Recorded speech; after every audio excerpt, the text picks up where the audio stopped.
ನಮಸ್ತೆ ವೀಕ್ಷಕರೇ, ಶಿಲ್ಪಶ್ರೀ ಕ್ರಿಯೇಷನ್ಸ್ಗೆ ಸ್ವಾಗತ. ನಾನು ಶಿಲ್ಪಾ ಸಂತೋಷ್. ಇದೇ ಮೊದಲನೇ ಬಾರಿಗೆ ನಮ್ಮ ಚಾನಲ್ನ ನೋಡ್ತಾ ಇದ್ದರೆ ದಯವಿಟ್ಟು ಸಬ್ಸ್ಕ್ರೈಬ್ ಮಾಡ್ಕೊಳ್ಳಿ ಹಾಗೂ ಪಕ್ಕದಲ್ಲಿ ಕಾಣೋ ಬೆಲ್ಲೈಕನ್ ಕೂಡ ಪ್ರೆಸ್ ಮಾಡ್ಕೊಳ್ಳಿ. ಆಗ ನಾನು ಹೊಸದಾಗಿ ಅಪ್ಲೋಡ್ ಮಾಡುವಂತಹ ವಿಡಿಯೋ ನೋಟಿಫಿಕೇಷನ್ಸು ನಿಮಗೆ ಮೊದಲು ಬಂದು ತಲುಪುತ್ತೆ. ಇವತ್ತು ನಾನು ಒಂದು ಟ್ರಿಪಲ್ ಸ್ಟೆಪ್ ಬ್ರೈಡಲ್ ಕ್ರೋಶಾ ಕುಚ್ಚು ಡಿಸೈನ್ನ ತೋರಿಸ್ತಾ ಇದ್ದೀನಿ. ಇದಕ್ಕೆ ಟಸಲ್ಸ್ಗಳೇನು ಬರಲ್ಲ, ಅಂದರೆ ಕುಚ್ಚುಗಳು ನಾವೇನು ಕಟ್ಕೋತೀವಿ ಅದರೇನು ಬರಲ್ಲ. ವಿತೌಟ್ ಟಸಲ್ಸ್ ಡಿಸೈನ್ ಅಂತಲೇ ಹೇಳ್ಬೋದು. With slanting arch. ಇದಕ್ಕೆ ನೀವು 850ಇಂದ 950ವರೆಗೂ ಚಾರ್ಜ್ ಮಾಡ್ಕೋಬೋದು. ಸೊ ನಾನು ಈಗಾಗಲೇ ನಿಮಗೆ ಈ ಒಂದು ಡಿಸೈನ್ ಲಾಸ್ಟ್ ವಿಡಿಯೋದಲ್ಲಿ ಅಪ್ಲೋಡ್ ಮಾಡಿದ್ದೀನಿ. ಇದು ಪಾರ್ಟ್ 2 ಅಂತ ಹೇಳ್ಬೋದು. Slanting arch 2 step design. ಈಗ ನೋಡ್ತಾ ಇದ್ದೀರಲ್ಲ, ಈ ಡಿಸೈನು ಹೇಗೆ ಮಾಡೋದು ಅಂತ ನಾನು ಲಾಸ್ಟ್ ವಿಡಿಯೋದಲ್ಲಿ ತೋರಿಸಿದ್ದೀನಿ. 2 ಸ್ಟೆಪ್ ಆಲ್ರೆಡಿ ಆಗಿದೆ. ಈಗ ನೆಕ್ಸ್ಟ್ ನಾನು 3rd ಸ್ಟೆಪ್ಪು ಟ್ರಿಪಲ್ ಸ್ಟೆಪ್ನ ಇದನ್ನೇ ನಾವು ಬ್ರೈಡಲ್ ಡಿಸೈನ್ ಆಗಿ ಹೇಗೆ ಕನ್ವರ್ಟ್ ಮಾಡ್ಬೋದು ಅನ್ನೋದನ್ನು ನಾನೀಗ ನೆಕ್ಸ್ಟ್ ವಿಡಿಯೋದಲ್ಲಿ ತೋರಿಸ್ತಾ ಇರೋವಂಥದ್ದು. ಸೊ ಇವಾಗ ನೋಡಿ, ನಾನು ನೆಕ್ಸ್ಟು ಸ್ಟೆಪ್ ಮಾಡೋದಕ್ಕೆ ನೆಕ್ಸ್ಟ್ ನಾನು ಥ್ರೆಡ್ ತೊಗೊಂಡಿದ್ದೀನಿ. ವೈಟ್ ಅಂದರೆ ಮಿಲ್ಕಿ ವೈಟ್ ಕಲರ್ ಥ್ರೆಡ್ನ ತೊಗೊಂಡಿದ್ದೀನಿ, 6 ಎಳೆ ದಾರನ. ಮತ್ತು crochet needle number as usual ಆಗಿ ನಾನು ಯೂಸ್ ಮಾಡುವಂಥದ್ದು ನೀಡಲ್ ನಂಬರ್ 11.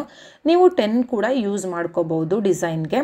ನೋಡಿ, ನಾವು ಯಾವಾಗಲೂ ಹೇಗೆ ದಾರನ ಲೆಫ್ಟ್ ಹ್ಯಾಂಡಿಂದ ಬ್ಯಾಲೆನ್ಸ್ ಮಾಡ್ಕೋತೀವಲ್ಲ, ಅದೇ ರೀತಿ ಲೆಫ್ಟ್ ಹ್ಯಾಂಡಿಂದ ಥ್ರೆಡ್ನ ಬ್ಯಾಲೆನ್ಸ್ ಮಾಡಿಕೊಂಡು ನೋಡಿ, ಸ್ಟಾರ್ಟಿಂಗು ಆರ್ಚ್ ಇರುತ್ತಲ್ಲ, ಅದರಲ್ಲಿ ನಾವು ಬೀಡ್ ಹಾಕಿದ್ದೀವಲ್ಲ, ಅದ್ರ ಪಕ್ಕಕ್ಕೆ ಈ ರೀತಿ ದಾರನ ಪೂರ್ತಿಯಾಗಿ ಎತ್ಕೊಂಡು ಅದನ್ನು ಗಂಟು ಹಾಕ್ಕೊಂಡು ಟೈಟಾಗಿ ಕಟ್ಕೊಂಬಿಡಿ.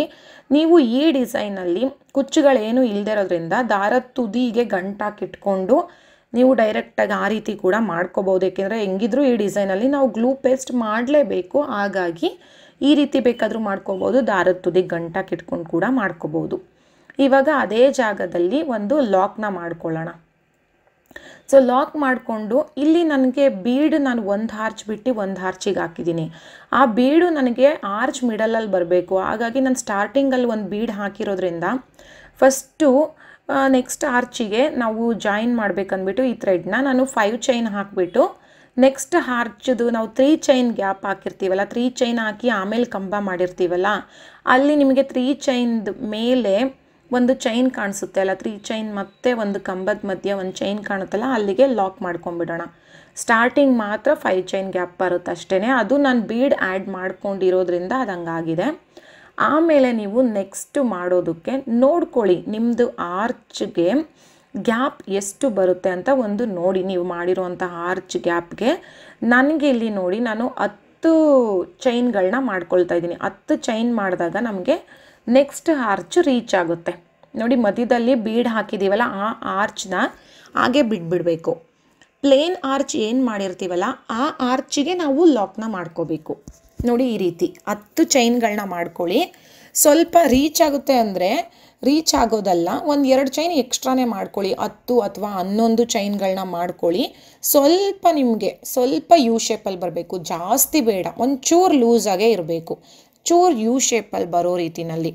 ಸೊ ನೀವು ನೋಡಿ, ನೀವು ಮಾಡಿರೋ ಅಂತಹ ಆರ್ಚ್ ಗ್ಯಾಪಿಗೆ 10 ಬರುತ್ತೋ 11 ಬರುತ್ತೋ ಅಥವಾ 12 ಬರುತ್ತೋ ಚೈನ್ಗಳು ನೋಡ್ಕೊಳ್ಳಿ. ಫಸ್ಟ್ನೇ ಆರ್ಚ್ಗೆ ಸೇಮ್ ನೀವು ನೆಕ್ಸ್ಟಿಂದ ಕಂಟಿನ್ಯೂ ಮಾಡ್ಕೊಂಡು ಹೋಗಬೇಕಾಗುತ್ತೆ. ಈಗ ನನಗೆ 10 ಚೈನ್ ಹಾಕಿದ್ದಕ್ಕೇ ಕರೆಕ್ಟಾಗಿ ಬಂದಿದೆ. ಹಾಗಾಗಿ ನಾನು 10 ಚೈನು ನೆಕ್ಸ್ಟ್ ಆರ್ಚಿಗೂ ಕೂಡ 10 ಚೈನ್ ಹಾಕಿಬಿಟ್ಟು ಆರ್ಚ್ಗೆ ಲಾಕ್ ಮಾಡ್ತಾಯಿದ್ದೀನಿ. ನೆಕ್ಸ್ಟ್ ಒಂದು ಆರ್ಚ್ ಗ್ಯಾಪ್ ಕೊಟ್ಬಿಟ್ಟು ನೆಕ್ಸ್ಟ್ ಆರ್ಚಿಗೆ ಲಾಕ್ ಮಾಡಬೇಕು.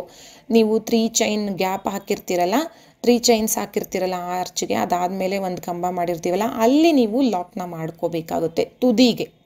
ತುದಿಗೆ ಲಾಕ್ ಮಾಡಬೇಕು.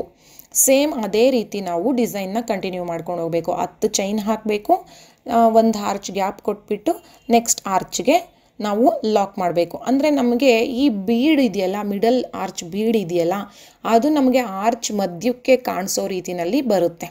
ಅದೊಂಥರ ಚೆನ್ನಾಗಿ ಬರುತ್ತೆ. ಆವಾಗ ನೀವು ಫಿನಿಶಿಂಗ್ ಲುಕ್ ಕೊಟ್ಟ ಮೇಲೆ ನೋಡಿ, ಈ ರೀತಿ ನಮಗೆ 10 ಚೈನ್ ಗ್ಯಾಪ್ಗಳನ್ನ ಮಾಡ್ಕೊತಾ ಹೋಗಬೇಕು. ಸ್ಯಾರಿ ಪೂರ್ತಿ ನಾವು ಇದೇ ರೀತಿ ಮಾಡ್ಕೊಂಡು ಬರಬೇಕು. ಸೊ ನೋಡಿ, ಇವಾಗ ಸಾರಿ ಪೂರ್ತಿ ಮಾಡ್ಕೊಂಡಿದ್ದಾಗಿದೆ. ಈಗ ನಾನು ಎಂಡಿಂಗ್ ಬಂದಿದ್ದೀನಿ. ಎಂಡಿಂಗು ಕೂಡ ಆರ್ಚ್ ತುದಿಗೆ ಒಂದು ಲಾಕ್ ಮಾಡಿದ್ದೀನಿ. ಅದಾದಮೇಲೆ ನೆಕ್ಸ್ಟು ಅದ್ರ ಪಕ್ಕದ ಚೈನಿಗೆ ಒಂದು ಲಾಕ್ನ ಮಾಡ್ಕೊಳ್ಳೋಣ. ಅಂದರೆ 2 ಲಾಕ್ ಮಾಡಿಬಿಟ್ಟು 2 ಚೈನ್ ಹಾಕ್ಕೊಳ್ಳಿ. ಚೈನ್ ಹಾಕ್ಬಿಟ್ಟು ಸ್ವಲ್ಪ ಥ್ರೆಡ್ ಗ್ಯಾಪ್ ಕೊಟ್ಬಿಟ್ಟು ಕಟ್ ಮಾಡ್ಕೊಂಬಿಟ್ಟು ನೀಡಲ್ನ ಮೇಲಕ್ಕೆ ಎಳ್ಕೊಂಡು ಇದನ್ನು ಥ್ರೆಡ್ನ ನಾವು ಈ ರೀತಿ ಟೈಟಾಗಿ ಎಳ್ದು ಅದನ್ನು ಲಾಕ್ ಮಾಡಬೇಕು, ಟೈಟ್ ಮಾಡ್ಕೋಬೇಕು, ಅದು ಬಿಚ್ಚೋಗದಿರೋ ರೀತಿಯಲ್ಲಿ ಲಾಕ್ ಮಾಡ್ಕೋಬೇಕು. ಲಾಕ್ ಮಾಡಿದ್ದಾದಮೇಲೆ ನೋಡಿ ಇವಾಗ ಎಲ್ಲ ಪೂರ್ತಿ ಈಗ ಮಾಡ್ಕೊಂಡಿದ್ದಾಗಿದೆ. ನೆಕ್ಸ್ಟ್ ಸ್ಟೆಪ್ನ ಶುರು ಮಾಡೋಣ. ನೆಕ್ಸ್ಟ್ ಸ್ಟೆಪ್ ಬಂದು ಸೇಮ್ ಕಲರ್ ಥ್ರೆಡ್ಡಿಂದನೇ ಮಾಡ್ತಾ ಇರೋವಂಥದ್ದು. ಸೊ ನೆಕ್ಸ್ಟ್ ನೋಡಿ, ಸ್ಟಾರ್ಟಿಂಗ್ ನಾವೇನು ಲಾಕ್ ಮಾಡ್ತೀವಲ್ವ ಅದೇ ಜಾಗದಲ್ಲೇ ಲಾಕ್ ಮಾಡ್ಕೋಬೇಕು. ನಾವು ಸ್ಟಾರ್ಟಿಂಗ್ ಏನು ಲಾಕ್ ಮಾಡಿದ್ವಿ ಅಲ್ಲ ಸೇಮ್ ಜಾಗದಲ್ಲೇ ಲಾಕ್ನ ಮಾಡ್ಕೊಳ್ಳಿ. ನೀನು ಗಂಟು ಹಾಕ್ಕೊಂಡು ಟೈಟಾಗಿ ಕಟ್ಕೊಂಡು ಅಥವಾ ದಾರದ ತುದಿಗೆ ಗಂಟು ಹಾಕಿಟ್ಕೊಂಡು ಆ ರೀತಿ ಕೂಡ ಮಾಡ್ಕೋಬೋದು. ಸೊ 2 ಗಂಟು ಹಾಕ್ಕೊಂಡು ಟೈಟಾಗಿ ಕಟ್ಕೊಂಡ್ಬಿಡೋಣ. ಕೊನೆಯಲ್ಲಿ ಎಲ್ಲ ಥ್ರೆಡ್ನು ಟ್ರಿಮ್ ಮಾಡಿಬಿಟ್ಟು ನೀಟಾಗೆ ಗ್ಲೂ ಪೇಸ್ಟ್ ಮಾಡಿಕೊಂಡು ರೆಡಿ ಮಾಡ್ಕೊಳ್ಳೋಣ ಫಿನಿಶಿಂಗು. ನೋಡಿ ಇವಾಗ ನಾವು 5 ಚೈನ್ ಗ್ಯಾಪ್ ಹಾಕಿದ್ವಿ ಅಲ್ಲ, ಆ ಸ್ಟಾರ್ಟಿಂಗ್ ಚೈನ್ಗೆ ಲಾಕ್ ಮಾಡ್ಕೊಂಬಿಡೋಣ. ಲಾಕ್ ಮಾಡಿದ್ಮೇಲೆ 5 ಚೈನ್ ಗ್ಯಾಪ್ ಕೆಳಗಡೆಗೆ 5 ಚೈನ್ ಹಾಕಿ, ಅಥವಾ ಅದರೊಳಗಡೆಗೆ ಹಾಫ್ ಕ್ರೋಶೆಟ್ ಈ ಥರ ಜಸ್ಟ್ ಲಾಕ್ ಮಾಡ್ಕೊಳ್ತಾ ಹೋಗಿಬಿಡೋಣ. ನೋಡಿ ಹಿಂಗೆ ಡೈರೆಕ್ಟಾಗಿ 5 ಚೈನ್ ಗ್ಯಾಪ್ ಒಳಗಡೆಯಿಂದ ದಾರ ಮೇಲಕ್ಕೆ ಎತ್ಕೊಂಡು ನೀಡಲ್ ಮೇಲೆ 2 ಎಳೆ ದಾರ ಇರುತ್ತಲ್ಲ ಅದು 2 ಒಂದು ಮಾಡ್ಕೊಳ್ಳೋದು. ಆ ರೀತಿ ಲಾಕ್ ಮಾಡ್ಕೊಳ್ತಾ ಬರೋಣ. ಹಾಫ್ ಕ್ರೋಶೆಟ್ ಅಂತ ಕೂಡ ಹೇಳ್ಬೋದು ಇದನ್ನು. 5 ಬಾರಿ ಹಾಫ್ ಕ್ರೋಶೆಟ್ ಮಾಡ್ಕೊಂಬಿಟ್ಟು ಲಾಕ್ ಮೇಲೆ ಲಾಕ್ ಮಾಡ್ಕೊಂಬಿಡೋಣ. ನೋಡಿ ಈ ರೀತಿ. ಸೊ ಇವಾಗ ನಾವು ಆರ್ಚ್ ಮಾಡಬೇಕು. ಈಗ 10 ಚೈನ್ ಹಾಕಿದ್ದೀವಲ್ಲ 10 ಚೈನು ಆ ಗ್ಯಾಪ್ ಒಳಗಡೆಗೆ ನೋಡಿ ಈ ರೀತಿ ಹಾಫ್ ಕ್ರೋಶೆಟ್ ಸೇಮು. ನಾವು ನೀಡಲ್ ಮೇಲೆ ಏನು ದಾರ ಸುತ್ಕೊಳ್ಳೋಂಗಿಲ್ಲ, ಡೈರೆಕ್ಟಾಗಿ ಲಾಕ್ ಮಾಡ್ಕೊಳ್ತಾ ಹೋಗೋದು. ಈಗ 10 ಚೈನ್ ಗ್ಯಾಪ್ ಒಳಗಡೆಯಿಂದ ಥ್ರೆಡ್ನ ಎತ್ಕೊಂಡು ಮೇಲಕ್ಕೆ ಎತ್ಕೊಂಡ್ಬಿಡಿ. ಚೈನ್ ಒಳಗಡೆಯಿಂದ ದಾರ ಎತ್ಕೊಂಡು ಮೇಲಕ್ಕೆ ಎತ್ಕೊಂಡಾಗ ನೀಡಲ್ ಮೇಲೆ 2 ಎಳೆ ದಾರ ಇರುತ್ತಲ್ಲ 2 ಒಂದು ಮಾಡೋದು. ಸೇಮ್ ಅದೇ ಥರ ಟೋಟಲ್ ಆಗಿ 8 ಕಂಬಗಳನ್ನು ಮಾಡ್ಕೊಳ್ಳೋಣ. ಈ ರೀತಿ 8 ಹಾಫ್ ಕ್ರೋಶೆಟ್ಸ್ನ ಮಾಡ್ಕೋಬೇಕು. 8 ಹಾಫ್ ಕ್ರೋಶೆಟ್ ಅಂದರೆ ಇದು 15 ಬರುತ್ತೆ. 15 ಮಧ್ಯದಲ್ಲಿ ನಾನು ಬೀಡ್ನ ಆ್ಯಡ್ ಮಾಡ್ಕೊಳ್ತೀನಿ, ಹಾಗಾಗಿ 8 ಮಾಡ್ಕೋಬೇಕು. ಕರೆಕ್ಟಾಗಿ 8 ಮಾಡ್ಕೊಳ್ಳಿ. 8 ಆದಮೇಲೆ ನೋಡಿ ಒಂದು ಚೈನ್ ಹಾಕ್ಕೊಳ್ಳಿ.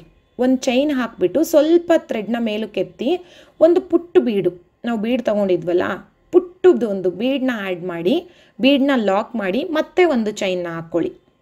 ಅದಾದಮೇಲೆ ನೋಡಿ ನಾವಿವಾಗ 8ನೇ ಚೈನ್ ಹಾಕಿದ್ದೀವಲ್ಲ ಆ ಚೈನ್ಗೆ ಈ ರೀತಿ ನೀಡಲ್ನ ಹಾಕಿಬಿಟ್ಟು ಲಾಕ್ ಮಾಡಬೇಕು. ಆ ಚೈನ್ಗೆ ನಾವು ನೀಡಲ್ನ ಹಾಕಿಬಿಟ್ಟು ಥ್ರೆಡ್ನ ಈ ರೀತಿ ಲಾಕ್ ಮಾಡಬೇಕು. ಆವಾಗ ನಿಮಗೆ ರೌಂಡಾಗಿ ಕೂತ್ಕೊಳ್ಳುತ್ತದು. ಅದಾದಮೇಲೆ ಮತ್ತೆ ಡಿಸೈನು ಹಾಫ್ ಕ್ರೋಶೆಟ್ಟು 7 ಕಂಬ ಮಾಡ್ಕೋಬೇಕು. 7 ಹಾಫ್ ಕ್ರೋಶೆಟ್ನ ಮಾಡಬೇಕು. ಅಂದರೆ ರೈಟಿಗೆ 7 ಬರುತ್ತೆ, ಲೆಫ್ಟಿಗೆ 7 ಬರುತ್ತೆ, ಮಧ್ಯದಲ್ಲಿ ಒಂದು ಕಂಬ 8ನೇ ಕಂಬ. ನೀವು ಆ ಕಂಬ ಮಾಡಿಕೊಂಡು ಆ ಬೀಡನ್ನ ಆ್ಯಡ್ ಮಾಡ್ಕೊಳ್ತೀರಲ್ಲ ಅದನ್ನು ಕಂಬದ ಮೇಲೆ ನಾವು ಆ್ಯಡ್ ಮಾಡ್ಕೊಳ್ಳೋದ್ರಿಂದ ಅದು ಸೆಂಟ್ರಿಗೆ ಕರೆಕ್ಟಾಗಿ ಬರುತ್ತೆ. ಆ ಕಡೆ 7 ಈ ಕಡೆ 7 ಟೋಟಲ್ 15 ಹಾಫ್ ಕ್ರೋಶೆಟ್ಸ್ ಬರುತ್ತೆ. ರೈಟಿಗೆ 7 ಹಾಫ್ ಕ್ರೋಶೆಟ್ಟು, ಲೆಫ್ಟಿಗೆ 7 ಹಾಫ್ ಕ್ರೋಶೆಟ್ಟು, ಮಿಡಲಲ್ಲಿ ಒಂದು ಬೀಡ್ ಆ್ಯಡ್ ಮಾಡ್ತೀವಿ. ಅದಾದಮೇಲೆ ನೋಡಿ ಲಾಕ್ ಮೇಲೆ ಲಾಕ್ ಮಾಡ್ಕೊಂಬಿಡ್ಬೇಕು. ಲಾಕ್ ಮೇಲೆ ಲಾಕ್ ಮಾಡ್ಕೊಂಬಿಡಿ. ಸೊ ಅದೇ ರೀತಿ ಕಂಟಿನ್ಯೂ ಮಾಡ್ಕೊಂಡು ಹೋಗಬೇಕು. ನೋಡಿ ಹಾಫ್ ಕ್ರೋಶೆಟ್ಟು ಬೇಕಾದರೆ ನೀವು ಇದನ್ನು ಇನ್ನೊಂದು ಥರ ಹಾಫ್ ಕ್ರೋಶೆಟ್ ಕೂಡ ಮಾಡ್ಕೋಬೋದು. ನೀಡಲ್ ಮೇಲೆ ಮೊದಲು ಒಂದೆಳೆ ದಾರ ಸುತ್ತಕೊಂಡು ಆ 10 ಚೈನ್ ಗ್ಯಾಪ್ ಒಳಗಡೆಯಿಂದ ದಾರ ಮೇಲಕ್ಕೆ ಎತ್ಕೊಂಡಾಗ ನಿಮಗೆ ನೀಡಲ್ ಮೇಲೆ 3 ಎಳೆ ಇರುತ್ತೆ. ಆ 3 ಒಂದು ಮಾಡ್ಕೊಳ್ಳಿ. ಅದು ಇನ್ನೊಂದು ಥರ ಹಾಫ್ ಕ್ರೋಶೆಟ್ ಬರುತ್ತೆ. ಆವಾಗ ನಿಮಗೆ ಆರ್ಚ್ಗಳು ಸ್ವಲ್ಪ ದೊಡ್ಡದಾಗೂ ಕೂಡ ಬರುತ್ತೆ. ಇದಕ್ಕಿಂತ ಒಂದು ಸ್ಟೆಪ್ ಎಕ್ಸ್ಟ್ರಾ ಬರುತ್ತೆ ನಿಮಗದು. ಇದು ಜಸ್ಟ್ ಲಾಕ್ ಟೈಪಲ್ಲಿ ಬರುತ್ತೆ. ಅದು ನಿಮಗೆ ಒಂದು ಸ್ಟೆಪ್ಪು ಎಕ್ಸ್ಟ್ರಾ ಬರುತ್ತೆ ಹೈಟ್ ಆರ್ಚ್ದು. ನೋಡಿ ಇವಾಗ 8ನೇದು ಕಂಬ ಮಾಡ್ಕೊಂಡಾದ್ಮೇಲೆ ಒಂದು ಚೈನ್ ಹಾಕ್ಕೋಬೇಕು, ಮಿಸ್ಸೇ ಮಾಡಬೇಡಿ. ಒಂದು ಚೈನ್ ಹಾಕಿ ಆಮೇಲೆ ಬೀಡನ್ನ ಆ್ಯಡ್ ಮಾಡಿ ಬೀಡನ್ನ ಲಾಕ್ ಮಾಡಿ ಮತ್ತೆ ಒಂದು ಚೈನ್ನ ಹಾಕ್ಕೊಳ್ಳಿ. ಅದಾದಮೇಲೆ ನೋಡಿ ನಿಮಗೆ ಫ್ರಂಟಲ್ಲಿ ಕಾಣಿಸ್ತಾ ಇರುತ್ತೆ 8ನೇ ಚೈನ್ ಹಾಕಿರ್ತೀರಲ್ಲ ಅದು ಫ್ರಂಟಲ್ಲಿ ನಿಮಗೆ ಈ ರೀತಿ ಹೋಲ್ಗಳು ಕಾಣಿಸ್ತಾ ಇರುತ್ತೆ. ಅದರೊಳಗಡೆಯಿಂದ ನೀಡಲ್ನ ಹಾಕಿ ಥ್ರೆಡ್ನ ಮೇಲಕ್ಕೆ ಎತ್ಕೊಂಡ್ಬಿಟ್ಟು ಲಾಕ್ ಮಾಡಬೇಕು. 2 ಎಳೆ ನೀಡಲ್ ಮೇಲೆ ದಾರ ಇರುತ್ತೆ, 2 ಒಂದು ಮಾಡಿದಾಗ ನಿಮಗೆ ಒಂದು ರೌಂಡ್ ಶೇಪ್ ಥರ ಬರುತ್ತೆ. ಅದು ತುಂಬ ಚೆನ್ನಾಗಿ ಬರುತ್ತೆ. ನಾವು ಜಸ್ಟ್ ಬೀಡನ್ನ ಆ್ಯಡ್ ಮಾಡಿದ್ರೆ ಈ ರೀತಿ ನಿಮಗೆ ಕೆಳಗಡೆ ಒಂದು ರೌಂಡಾಗಿ ಏನೋ ಬೀಡನ್ನ ಆ್ಯಡ್ ಮಾಡಿರೋ ಥರ ಕಾಣಿಸೋದಿಲ್ಲ. ಬಟ್ ಈ ರೀತಿ ಫಿನಿಶಿಂಗ್ ಕೊಟ್ಟರೆ ನಿಮಗೆ ಅದೊಂಥರ ಲುಕ್ ತುಂಬ ಚೆನ್ನಾಗಿ ಬರುತ್ತೆ. ಸೊ ಅದನ್ನು ಮಿಸ್ ಮಾಡಿದ್ರೆ ಕರೆಕ್ಟಾಗಿ ಮಾಡಿ, ತುಂಬ ಚೆನ್ನಾಗಿ ಬರುತ್ತೆ ಫೈನಲ್ ಲುಕ್ಕು. ಆಮೇಲೆ 7 ಹಾಫ್ ಕ್ರೋಶೆಟ್ನ ಮಾಡ್ಕೊಳ್ಳೋಣ. ಲೆಫ್ಟ್ ಸೈಡಿಗೆ 7 ಹಾಫ್ ಕ್ರೋಶೆಟ್ ಮಾಡಿದ್ಮೇಲೆ ಲಾಕ್ ಮೇಲೆ ಲಾಕ್ ಮಾಡಿಕೊಂಡು ನೆಕ್ಸ್ಟ್ ಆರ್ಚ್ನ ಕಂಟಿನ್ಯೂ ಮಾಡಬೇಕು. ಲಾಕ್ ಮೇಲೆ ಲಾಕ್ ಮಾಡಿಬಿಟ್ಟೆ ನೆಕ್ಸ್ಟ್ ಆರ್ಚ್ನ ಕಂಟಿನ್ಯೂ ಮಾಡ್ಕೊಳ್ಳಿ. ನೋಡಿ ಇವಾಗ ನಿಮಗೆ ಲೈಟಾಗಿ ಯು ಶೇಪಲ್ಲಿ ಬರುತ್ತೆ, ಮತ್ತು ಆ ಬೀಡನ್ನ ಆ್ಯಡ್ ಮಾಡ್ತಿರಲ್ಲ ಅದು ಇನ್ನೂ ಒಂದು ಯು ಶೇಪ್ ಲುಕ್ನ ಕೊಡುತ್ತೆ. ನೋಡಿ ಈ ರೀತಿ ಬರುತ್ತೆ ಫಿನಿಶಿಂಗು. ಎಷ್ಟು ಚೆನ್ನಾಗಿ ಬಂದಿದೆ ನೋಡಿ, ಪುಟ್ಟದಾಗಿದ್ರೂ ತುಂಬ ಚೆನ್ನಾಗಿ ಬರುತ್ತೆ. ಅದೇ ನಿಮಗೊಂಥರ ಟಸಲ್ಸ್ ಥರ ಕಾಣಿಸುತ್ತೆ. ನಿಮಗೆ ಬೇಕಂದರೆ ಅಲ್ಲಲ್ಲಿ ಒಂದೊಂದು ಕುಚ್ಚುಗಳನ್ನೂ ಕಟ್ಕೋಬೋದು. ಕುಚ್ಚು ಬೇಕು ಅಂದರೆ, ಬೇಡ ನಮಗಿಷ್ಟೇ ಸಾಕು ಬಾರ್ಡರ್ ಡಿಸೈನ್ ಥರ ಅಂತ ಅಂದರೆ ಇಷ್ಟಕ್ಕೆ ನೀವು ಫೈನಲ್ ಲುಕ್ ಕೊಡ್ಬೋದು. ನಾನು ಇಷ್ಟೇ ಸಾಕಂದ್ಬಿಟ್ಟು ಸ್ಟಾಪ್ ಮಾಡಿದ್ದೀನಿ. ಬೇಕಂದರೆ ನೀವು ಕುಚ್ಚನ್ನ ಕಟ್ಕೊಳ್ಳಿ, ತುಂಬ ಚೆನ್ನಾಗಿ ಬರುತ್ತೆ. ನೋಡಿದ್ರಲ್ಲ ಎಷ್ಟು ಈಸಿಯಾಗಿ ನಾವು ಟ್ರಿಪಲ್ ಸ್ಟೆಪ್ ಡಿಸೈನ್ನ ಮಾಡ್ಬೋದು ಅಂತ. ಈಗ ನಮಗೆ ಜಾಸ್ತಿ ಬೀಡ್ಗಳು ಬೇಡ, ಆಮೇಲೆ ಕುಚ್ಚು ಬೇಡ ಅನ್ನೋರಿಗೆ ಈ ರೀತಿ ಒಂದು ಗ್ರ್ಯಾಂಡ್ ಡಿಸೈನ್ನ ನಾವು ಮಾಡ್ಬೋದು. ಆ್ಯಂಡ್ ಹೆವಿಯಾಗಿ ತುಂಬಾ ಚೆನ್ನಾಗಿ ಕಾಣಿಸುತ್ತೆ. ಈ ಡಿಸೈನ್ ನಿಮಗೆ ಇಷ್ಟ ಆಗಿದೆ ಅಂದ್ಕೊಳ್ತೀನಿ. ಇಷ್ಟ ಆಗಿದರೆ ದಯವಿಟ್ಟು ಲೈಕ್ ಮಾಡಿ, ಶೇರ್ ಮಾಡಿ ಹಾಗೂ ಕಮೆಂಟ್ ಮಾಡಿ. ಮತ್ತು ಇದೇ ಮೊದಲನೇ ಬಾರಿಗೆ ನಮ್ಮ ಚಾನಲ್ನ ನೋಡ್ತಾ ಇದ್ದರೆ ದಯವಿಟ್ಟು ಸಬ್ಸ್ಕ್ರೈಬ್ ಮಾಡ್ಕೊಳ್ಳಿ ಹಾಗೂ ಪಕ್ಕದಲ್ಲಿ ಕಾಣೋ ಬೆಲ್ ಐಕಾನ್ ಕೂಡ ಪ್ರೆಸ್ ಮಾಡ್ಕೊಳ್ಳಿ. ಹಾಗೂ ಈ ವಿಡಿಯೋ ನೋಡಿದ್ದಕ್ಕಾಗಿ ತುಂಬ ಧನ್ಯವಾದಗಳು.